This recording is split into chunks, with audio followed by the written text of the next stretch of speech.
Welcome to Module 5, Principles of Incident Response and Disaster Recovery. We're going to tell you talking about organizing and preparing the computer security incident response team. Not the same as the incident response planning team.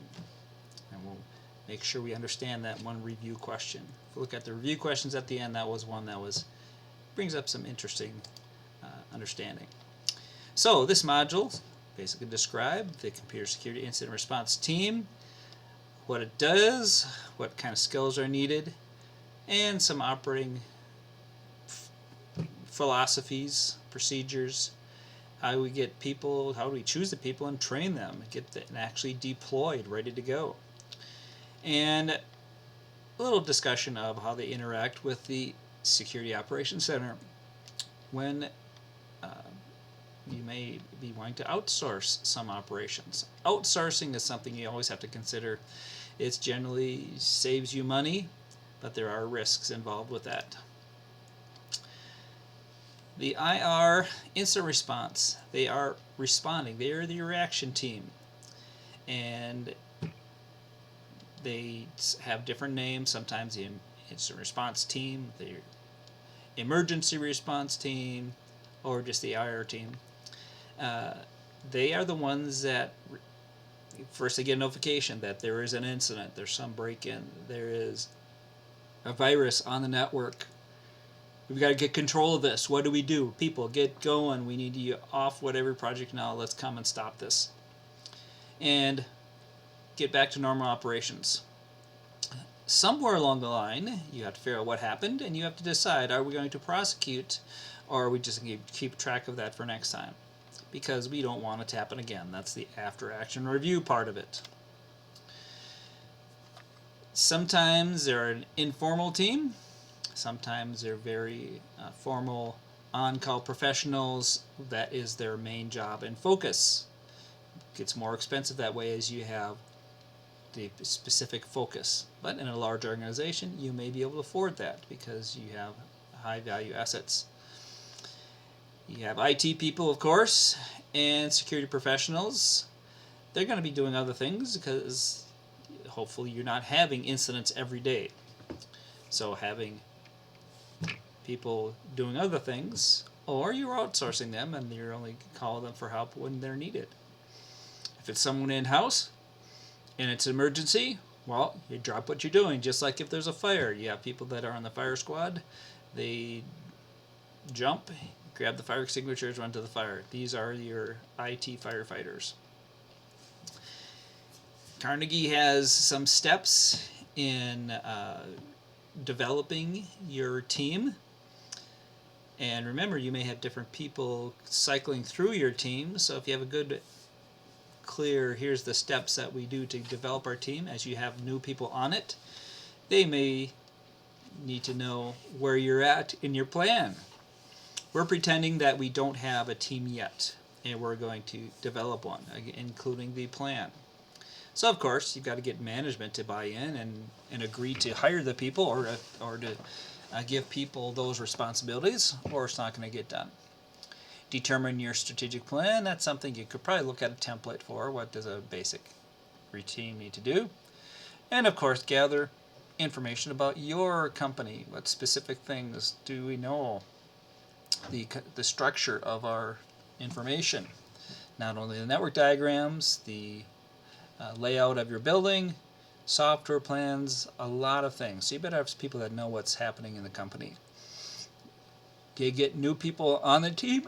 They learn about your company by being on the team and bringing their skills to knowing about the latest attacks. So you have some kind of goal you're applying, you're going towards. So that's your vision. And of course, you want to, after you've figured these things out, you start communicating to the other people so they know you're important. The management will pay you for your work, and when you make directives and policies, they understand it's because of the important work you're doing. So getting support, having some plan, having some vision, and then you start communicating to the rest, and then implementing your particular team, announce it, let people know who's responsible, and then you have some evaluation of how effective you are. And a cute little drawing coloring those steps from getting the management support all the way to having done something and evaluating how effective you are. So you get members assigned to the team. They typically have other responsibilities, and when you need them to be in a preparation meeting or actually respond to an incident is when you pull them off of their current assignment. If they have assignments that are able to be detached, that's a pretty good deal for your company. If it's a critical role, you pull them away from that, you may be causing trouble. So you carefully pick who you can assign. So that's the irresolvable conflicts you don't want to have. And you better pay them, and you better have resources provided for them to do their job. Seems obvious, but you have to spell this out for management. So you have to have some formal plan because you are paying them, and you need to have some expectation of when it's going to be developed and when it's going to be ready. The gap analysis, that means where are we short? What do we need in skills or availability? Look at the gaps. That's a management term for what do we need? Where are our gaps in needs? In competency, in training, or in finances. Develop your structure of your team and how you're going to approach it. And then this chapter discusses a couple approaches to the team. Of course, you're paying people for their time, so you better have some funding. And you're paying for materials to test and train. And to decide how are you going to communicate and what do you need to be able to communicate. And how are you going to then keep your documents updated, your procedures updated for people that are coming new to the team so they can get up to speed quickly. When someone needs to let people know there's an incident, who do we talk to? Who do we call? Is there some communication method? It may not be a particular name of a person, but an email that gets called, that gets notified. A lot of people need to know, and it's good, just general good people skills, have a person designated. It just helps people to pin a face to the contact. If it's just a impersonal email, it's not as meaningful to people and doesn't stick in their brain of, yes, that person, they're responsible for this. Maybe the younger generation's better at just some impersonal email, but I think you'll find that having a face to go with the team will gain acceptance through the rest of the team, the employees. You've got people for handling the incident. Could be different activities. Could be what is happening, what the impact was, and how do we get back to normal services. Now, here's where you can decide how you're going to develop your team. Is it going to be central, distributed, or coordinated? Could be partially, it could be all employees, partially outsourced, or fully outsourced to a managed security service provider. Think about, do you want 24/7 availability? Do you have people that are willing to be on 24/7? They're going to demand payment, and they deserve payment to be 24/7 availability. Or you organize and manage various time frames during the day. Are you the day, night, or evening batch of people? Are they full-time or part-time? Are they even employees you could outsource? And depending on the mix of people, can you support and keep them excited about their job? Can you afford it? And do you have the ability in your organization or in your managing of staff, or even the skills of your staff, to handle? If you don't have the skills, well, you better outsource. Of course, all along the way, you've got to be paying for organizing, time to organize, the time to pay people and assign them, to get them trained to be on the team, to actually verify. Compliance is another term government uses. Are you actually able to do what you say you can do and actually do the job? They're going to be pulled away from some responsibilities. Even without an incident, they need to spend time in these activities. They're going to be perhaps training needed. This is where bringing new people on the team may help them realize what they need to learn in their own gaps, and maybe a way of training people to know your company. Of course, you better have other gurus around, because when there is an incident, you don't want them messing up. But you do want them learning how to be the next incident responder. You may need some kind of equipment to do your detection, some IDSs. Of course, as you develop a team, you may realize as part of your team organization or strategy or procedures, they're constantly evaluating, do we have what we need? Do we need special communications? Remote access into systems, given some credentials to get into your systems remotely. And are they notified? Is there some sort of automatic notification going on? The planning team, now remember, this is a different team than the CSIRT. This is how do we get the CSIRT organized. This then is the CSIRT. So the planning team figures out how do we form the response team, and then use that information to plan it. So what's needed, what skills are needed, and this may be where some of that risk assessment comes in. You find out what are technologies that are most critical to us, and then form the team based on your risk assessment. That's why that simple risk product comes in early, because you need to know where are our skills most needed. In this course, we're kind of covering everything, but each company may have focus on a particular set of skills. For example, say it's a financial institution, a lot more focus on the servers handling the transactions, and maybe not so much on software being used in the company for, like Excel spreadsheets. So you have to know your company and know what happens when the team is being formed. IR planning team plans, and these guys are the team that will prepare to respond. So the planning team, the responding team. So who are your customers? Who are your employees? What are your goals? Your basic goals. The management loves to have mission statements, goals, and objectives, because they're looking at the big picture. What is this team doing? Does everybody know what they're there for? And the mission is supposed to help everyone understand it. But it's so easy to spend so much time talking about your goals and actually never doing them. Figure out your model. Find what services you're providing. Are you providing backup?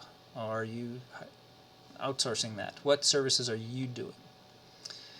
And then to go to management and say, here's what we need. Now pay us to help us to purchase that. Of course, you need to know your own company's vision, because you need to convince management that your team is supporting the overall philosophy of the company. And then what does your team do? Do you simply respond to a malware and clean it out? Or do you say, we're going to find out how this malware got here and actually prosecute them? In order to prosecute them, there's a lot more work to be done. You can capture, maybe be ready for the next time because you have a virus signature, but you're forgetting exactly how it got in. Here, we find out what happened and develop and document and capture things in the proper way in order to prosecute and perhaps, maybe more quickly, keep it from happening again. Bring justice to the world. You're responding in the same way. You're stopping the damage, but how you collect your data differs. And as you see, it's more complex in the prosecute, so that's why a lot of it isn't prosecuted. Okay. In the protect and forget, we're just going to respond to the incident. once we know what's happened, terminate the intrusion, maybe find out how it was obtained, because you need to know what system need to be fixed, restore those compromised systems, and secure it so they can't come in again. Document what you did to stop that incident and prevent future happenings. In your after action review, you learn something, and you're done. You wait for the next incident. In the apprehend and prosecute, let's see how many times we find the word document in here. If you find an incident, same as before, right away contact law enforcement if it is something that indicates illegal activity, that perhaps law enforcement could get involved. Document everything you've done with time and dates, who was there, fix the systems, isolate them from the network.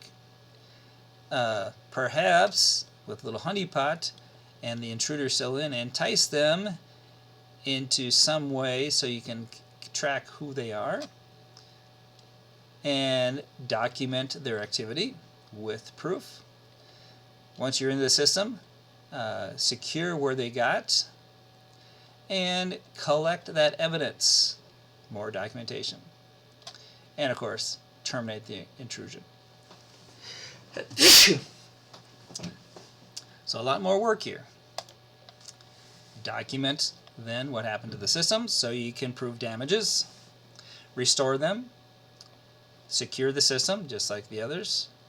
Document the costs, again, keeping track of damages for the legal team later.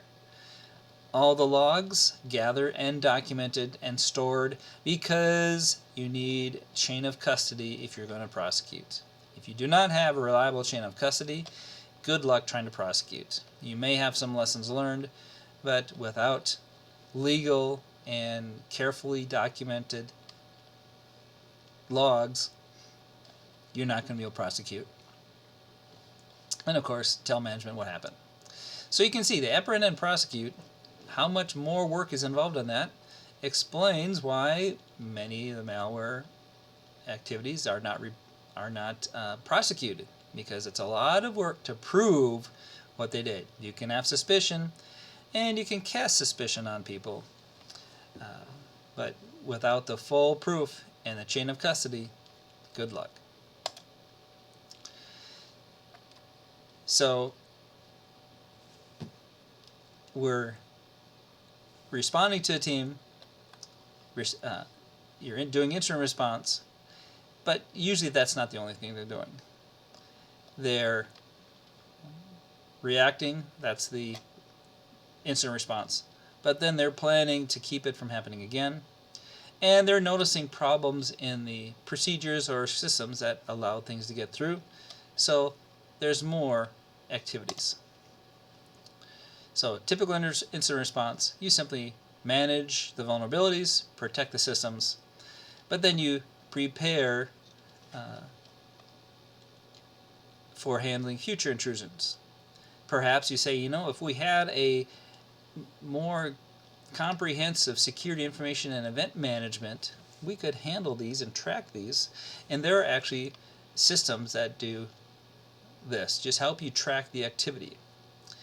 And another class I had taken in my master's study is there are systems above this that take multiple information management systems and actually help you overall track multiple activities and automatically respond to them.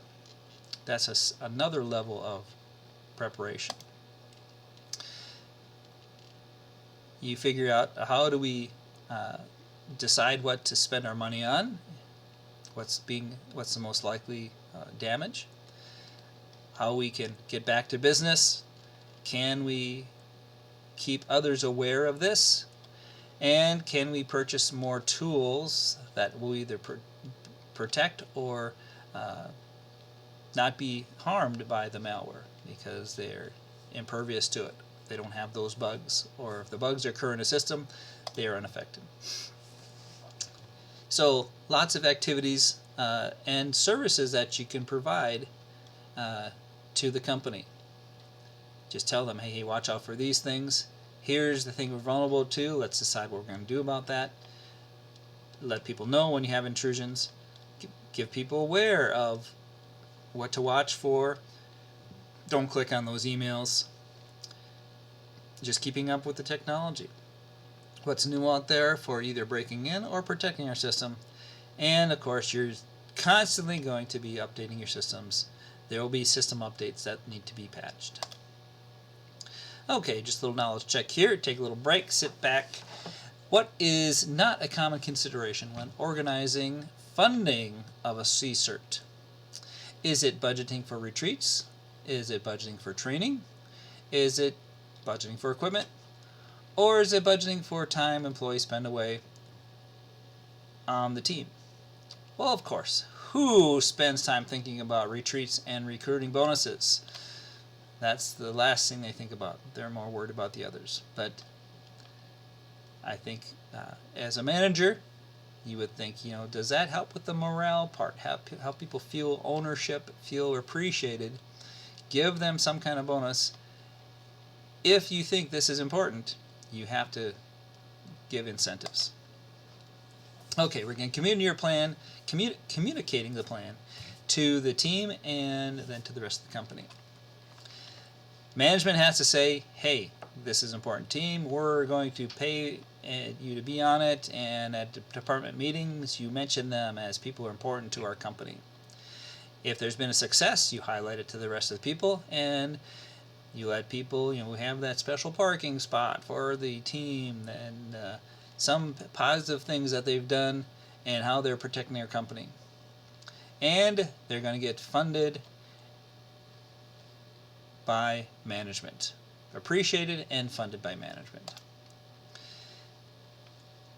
And the rest of management needs to know about what the team is doing.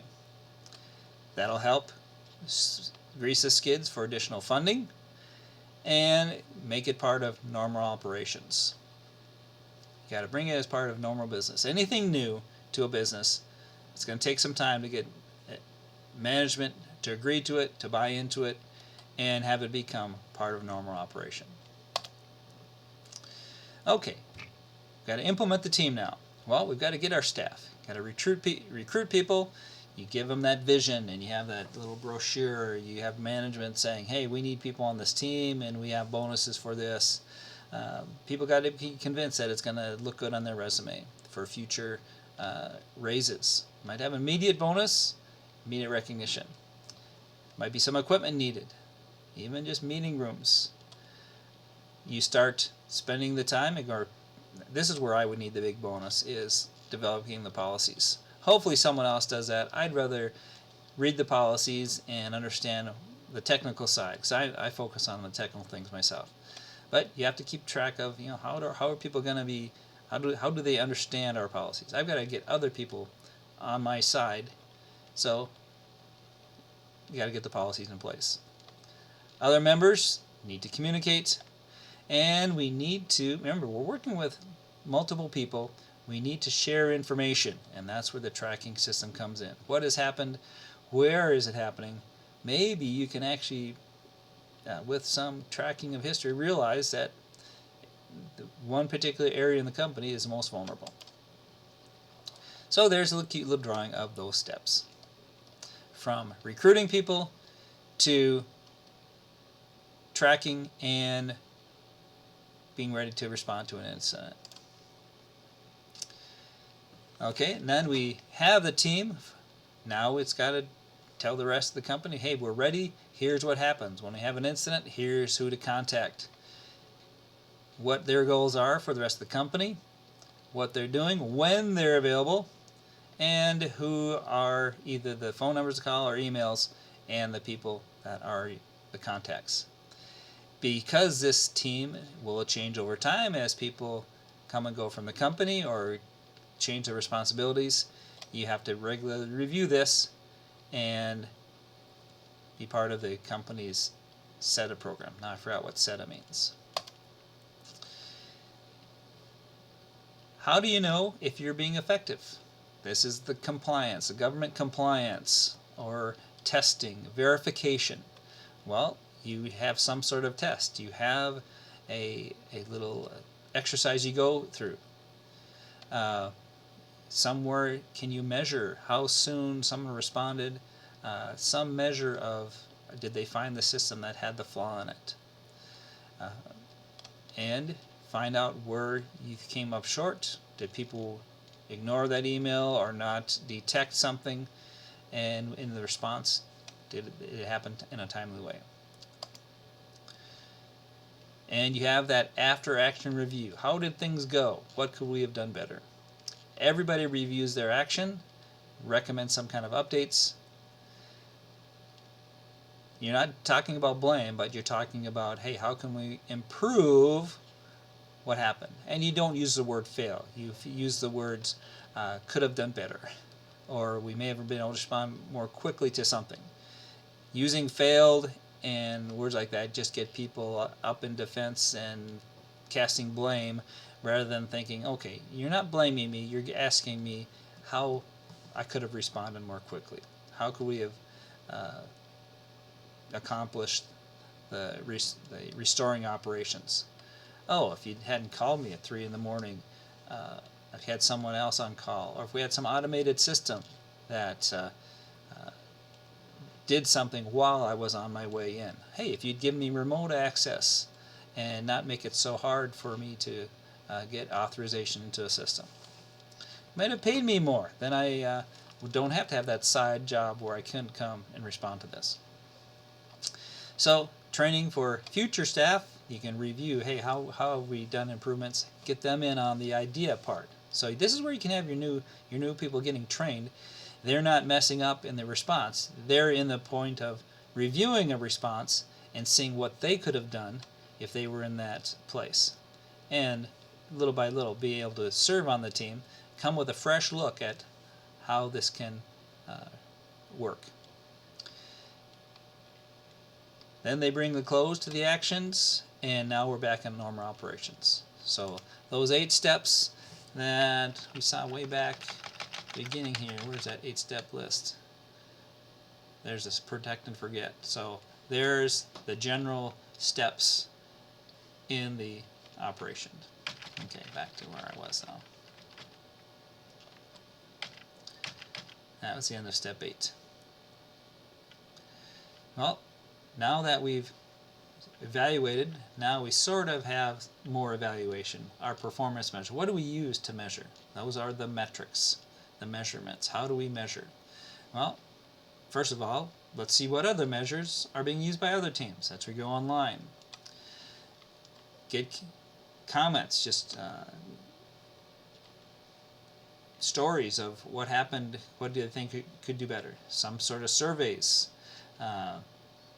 Do they understand what the team does? Little questions. Do you know who's on the team? Do you know the email to call? And somehow assign numbers to them. That's the empirical measure. Quantitative, something measurable. Otherwise, you're just making up numbers and you can make it look any way you like. Sometimes you can have your test just based on how many incidents were reported.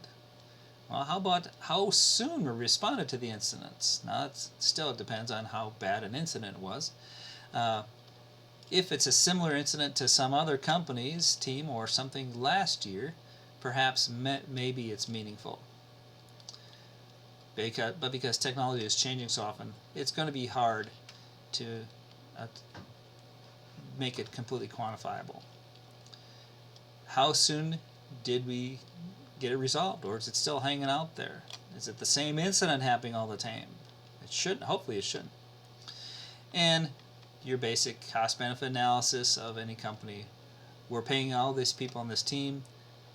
How do you measure the costs? Well, you have to compare that to the cost if the team wasn't running and that malware sat there for a week before it brought down our company. We had to hire someone. What are those costs? Hard to quantify, but some way of measuring. They talk about some special considerations.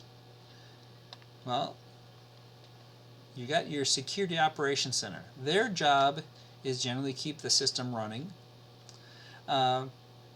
it just makes sense that someone on this team would be from the Security Operations Center. But these guys are running all the time, handling credentials. There's got to be some good communication between these two, so it's a special relationship. But we have a whole other choice now. We could just say, we're going to have our CSIRT, when we have an incident, we're going to outsource some or all of that activity. You've got to know what you're doing and you know what they are offering.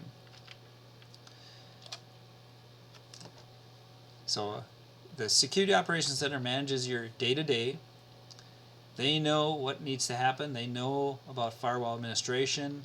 They're getting tickets on mundane things. If you're detecting and preventing viruses coming through, you've got secure connections. They have all these things, and they should be on your team. Again, it sure makes sense that these people are on your response team, or at least on your planning team. If you've got a heavy expenditure, a lot of staff on this team, you've got to be able to answer the question, do we really need a response team? Isn't that their job? Well, you may say, yes, that is part of their job. That's from the administration side. They may be able to do the detection, but they still have to monitor and do the regular daily activities, and it may take them away from their needed ongoing keep the network running, update people forgot their passwords, update the router, install a new router, repair wiring, where these guys are responding to specific incidents. So let's keep these guys at least in communication in how they are dealing with a special response team, and maybe rotate them through the response team.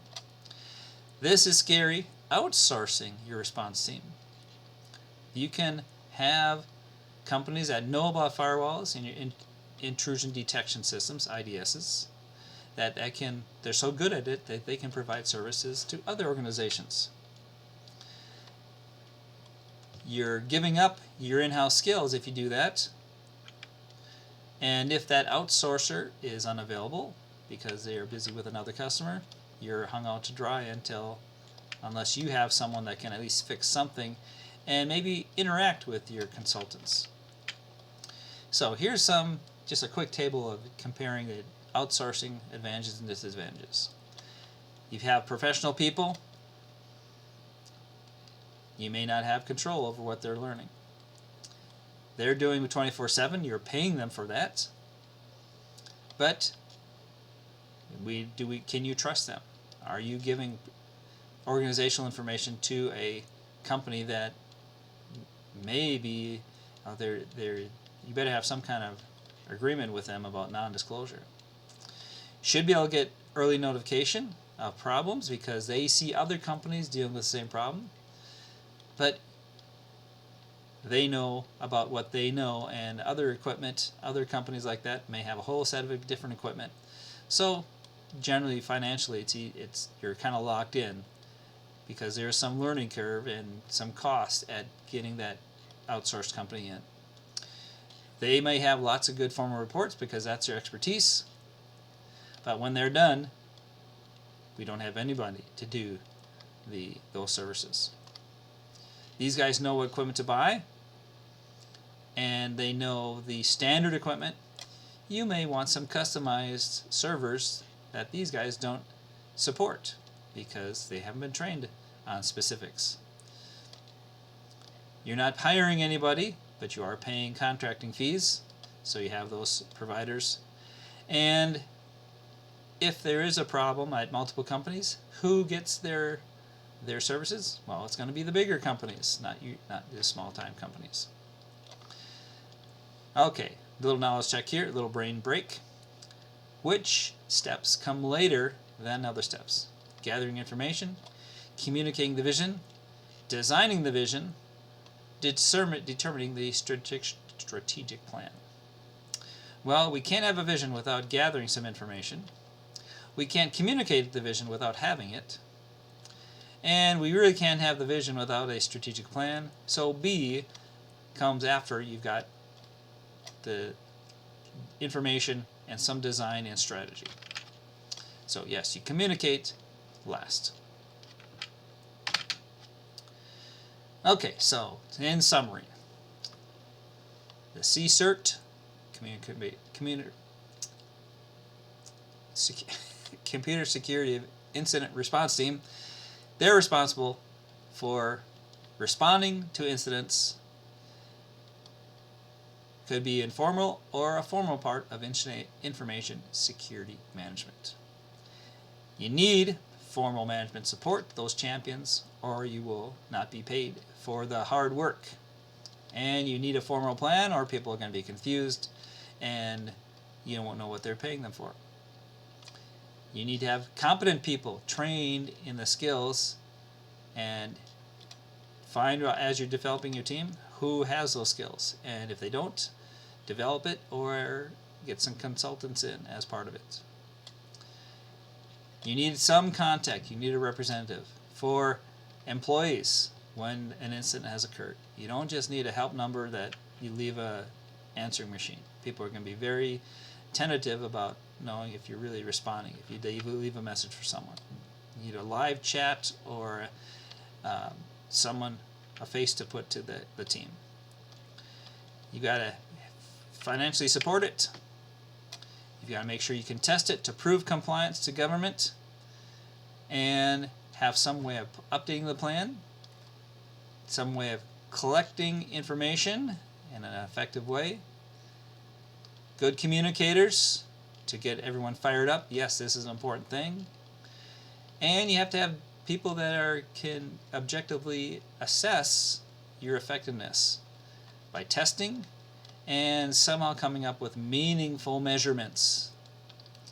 It can be very mundane and tedious, and depending on how complex your organization is and the systems that can be affected, it could be a long time getting your team together. You do have the option of outsourcing it. So, just a little thought question here. How would you approach the philosophy of response? You want to stop the incident, but do you want to apprehend and prosecute? Most people,